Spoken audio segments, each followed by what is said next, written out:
मुझे तो लगता है रात को खान साहब इनके ख्वाबों में भी आकर इनको डराते होंगे। इन्हें शायद वैसे एक को तो इंसोमिया है, इन्हें शायद याद उनका सिर्फ कोई नाम लेता होगा ना तो ये नींद में जाग जाते। तहरीक तो पहले दिन से कामयाब है। अगर तहरीक कामयाब ना होती तो 9 अप्रैल को लोग ना निकलते, 8 फरवरी को खामोश इनकलाब ना आता, समड़ियाल के इलेक्शन में इन्हें यह सब कुछ ना करना पड़ता।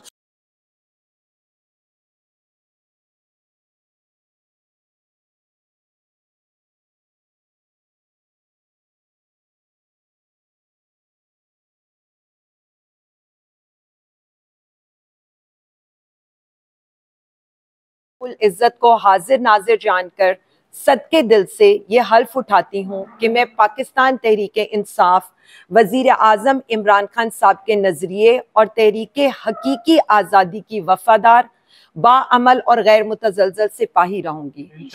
मैं पार्टी डिसिप्लिन, तंजीमी डिसिप्लिन और क़यादत के इज्तिमाई फैसलों की मुकम्मल पाबंदी करूंगी। कोई खबर किसी मुखालिफ कुव्वत को फराहम नहीं करूंगी, ना किसी साजिश, लॉबिंग या ग्रुप बंदी का हिस्सा बनूंगी। मैं तहरीक आज़ादी की पुरअमन कोशिशों, पुरअमन एहतजाज, पुरअमन रैलियों और पुरअमन जलसों में भरपूर शिरकत को अपनी कौमी जिम्मेदारी समझूंगी। दिन रात तहरीक आज़ादी की कामयाबी के लिए सरगर्म रहूंगी।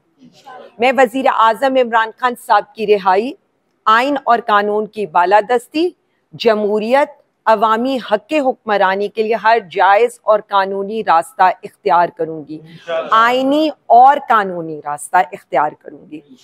मैं किसी भी गिरफ्तार या दबाव के शिकार कारकुन को तन्हा नहीं छोड़ूंगी, बल्कि हर मुमकिन तरीके से इसकी हमायत और दिफा करूंगी। अगर इस हल्फ के बाद किसी रियासती इदारे का फर्द या कोई नुमाइंदा मुझे तहरीक आज़ादी से बाज रखने, ब्लैकमेल या खौफजदा करने की कोशिश करेगा तो मैं उसका नाम और तफसीलात अवाम के सामने लाने की पाबंद हूँ। हमारी ये जो कोशिश है, हमारी ये जो जिद्दोजहद है, वो वजीर आजम इमरान खान साहब की रिहाई, आइन और कानून की बालादस्ती, अदलिया की आज़ादी, जमहूरियत की बहाली और सिविलियन सुपरमेसी की बहाली तक जारी रहेगी। अल्लाह रब्बुल इज़्ज़त हम सबका हामी और नासिर हो। पाकिस्तान जिंदाबाद, वजीर आजम इमरान खान जिंदाबाद। अस्सलाम वालेकुम मैम। वालेकुम अस्सलाम। क्या हाल है? शुक्र अल्हम्दुलिल्लाह। मैम बड़ी एक्टिव हैं, क्या बात? मैं कब एक्टिव नहीं थी? तल्लत ये तो वो सवाल करो, मैं कब एक्टिव नजर नहीं आई आपको? मैम आपकी मसरूफियात के बहुत ज्यादा शिकवे किए जा रहे हैं, आप बहुत मसरूफ हैं। पता नहीं, हमने जब सवाल किया तो पहले दिन तो ये बताया गया कि आप पार्लियामेंटेरियन नहीं है, इसलिए आपको अंदर नहीं आने दिया गया। दूसरे दिन जब प्रेस कॉन्फ्रेंस के अंदर हमारे दोस्तों ने सवाल किए तो तब ये कहा गया जी वो बहुत ज्यादा मसरूफ है। तल्लत इन बातों का मेरे पास तो टाइम ही नहीं है। ठीक हो गया, पहले ही मैं बड़ी मसरूफ हूँ तो इसलिए मैंने कहा मेरे पास इन बातों का टाइम ही नहीं है। मेरे पास ऑर्गेनाइजेशन, जिस ऑर्गेनाइजेशन को बुरी तरह से निगलेक्ट किया गया आपके सामने है। हम ये चाहते हैं जब खान साहब आए तो एक यूनियन काउंसिल लेवल तक, ब्लॉक कोड लेवल तक हम उन्हें हकीकी ऑर्गेनाइजेशन दें जिसमें वर्कर हर लेवल के ऊपर हो। तो मैं उसी के लिए अब ये कर रही हूँ और इसके अंदर हमारा सिर्फ ये कि टिकट होल्डर्स हो गए, आपके जो लोग जो हैं जिनके हाथ में नोटिफिकेशन है उन्हें हर सूरत में करना है। अच्छा मैम, ये तहरीक कामयाब दिखाई देती है आपको? देखिए तहरीक तो पहले दिन से कामयाब है। अगर तहरीक कामयाब ना होती तो 9 अप्रैल को लोग ना निकलते, 8 फरवरी को खामोश इनकलाब ना आता, समड़ियाल के इलेक्शन में इन्हें यह सब कुछ ना करना पड़ता। और अभी भी आप ये देख लें, ये जो धमकियां लगाने का सिलसिला है, तहरीकें तो ऐसे कामयाब होती हैं, आप पूरा मुल्क वैसे ही बंद कर दें। हमारी तहरीक तो मैं आपको बताऊं, जिसको अवाम में हमायत हासिल है वो कामयाब है।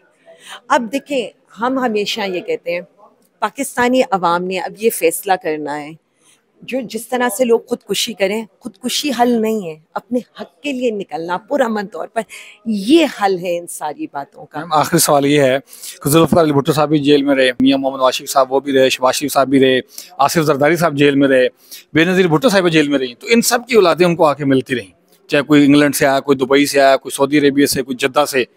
तो आप इमरान खान साहब के बच्चे आ रहे हैं और हुकूमत पंजाब जो है वो बहुत ज़्यादा नाराज़गी और भरमी का इज़हार कर रही है, ये ड्यूअल स्टैंडर्ड क्यों है? उनकी किस बात पे ड्यूअल स्टैंडर्ड्स नहीं है, मुझे ये बताए ना। इवन इनके के लिए लाइनें मुझे पता है लगी होती थी, 70 लोग ऑफिस में VIP कमरों में AC के अंदर बैठकर मुलाकातें करते थे। यहाँ पर ये है कि हमारे टिकट होल्डर्स क्या वो भी खड़े रहते हैं, हमारे ऑपोजिशन लीडर्स भी खड़े रहते हैं, हमारी लीडरशिप भी खड़ी रहती है, हमारे वकला भी खड़े रहते हैं, खान साहब की बहनें भी खड़ी रहती हैं।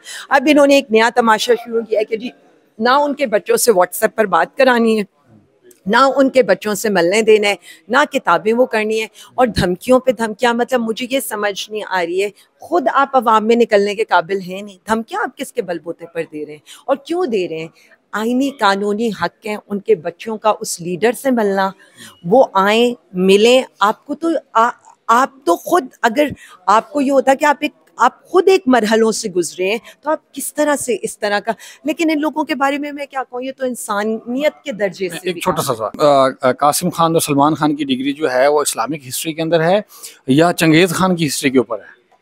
देखिए मेरा नहीं ख्याल कि ये इससे कोई वो है। नहीं, मुझे तो लगता है इनको ऐसा डर लग रहा है कि जिस तरह वो नहीं आ रहे, चंगेज खान के बच्चे आ रहे हैं जो इतना वो मैं आपको बता दूं, इन्हें वजीर आजम खान साहब का नाम जिससे जुड़ा हुआ है ना, उससे डर है। मुझे तो लगता है रात को खान साहब इनके ख्वाबों में भी आकर इनको डराते होंगे। इन्हें शायद वैसे, एक को तो इंसोमिया है, इन्हें शायद याद उनका सिर्फ कोई नाम लेता होगा ना तो ये नींद में जाग जाते होंगे। उन्हें उनसे डर है, उनके नाम से डर है, उनकी तस्वीर से डर है। तो ये तो फिर उनके बेटे हैं और अल्लाह मियाँ उनको लंबी जिंदगी दे, वो अपने बाप से मिले और अल्लाह करे वो वक्त आए जब उनका बाप वजीर आजम का ओथ उठा रहा और वो बच्चे वहाँ बैठे हैं। Thank you ma'am.